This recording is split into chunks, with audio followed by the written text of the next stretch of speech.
Medford police want your help getting the area's most wanted suspects off our streets tonight. Trish is the news center taking a look at the suspects officers put behind bars last week, some of them thanks to your tips.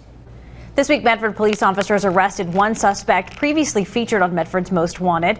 We showed Manuel Parks' last mugshot back in February. Parks wanted for a parole violation on charges of having meth. Officers say they ran into Parks at Hawthorne Park. He was arrested and lodged in Jackson County Jail.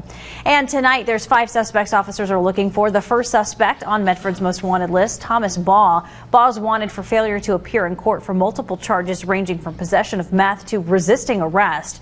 Officers say in one case, Baugh was charged with burglary after he was accused of breaking into the YMCA. In another case, he was charged with negotiating a bad check after officers say he wrote a large check to a local business on a closed account. Baugh's also wanted for violating his parole sentence for charges of larceny. Amanda JENSEN wanted for failure to appear in court to face her charges of possession of a controlled drug.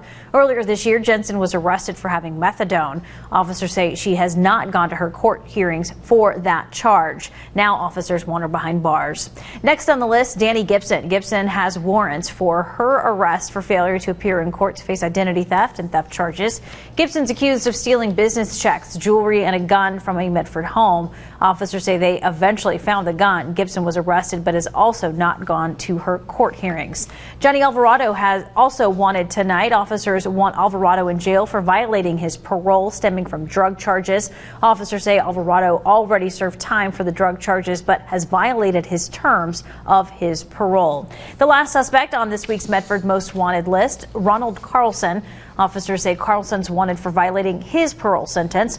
CARLSON was arrested for driving under the influence. He went to jail for the charges, but officers say he's also violated the terms of his parole. Now remember, if you see any of these suspects, you can contact Medford Police immediately, and as always, you can remain anonymous.